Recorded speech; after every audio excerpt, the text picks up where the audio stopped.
Ang sarap niya. Inihaw na tahong. Nandito lang to sa San Manuel. For today's mini vlog, inihaw na talaba at tahong ang ating naspatan dito sa area ng San Manuel malapit sa Balay Tuko. Sa halagang 100 pesos, meron ka ng isang plato ng inihaw na talaba, 10 pesos naman para sa isang piraso ng talaba. Para sa isang katulad ko na sensitive ang tiyan, fresh na seafood sa mga binibenta nila dito.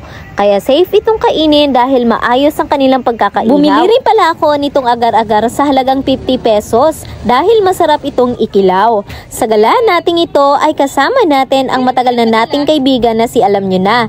Dahil birthday niya, ayan, sinorpresa siya ng kapatid niya. Kaya bago kami umuwi ay sinelebrate muna namin yung birthday niya. Dinindingan. Happy birthday, happy birthday, happy birthday to you. Kaya naman hanggang dito na lang for today's mini vlog. Thank you so much for watching. Babush!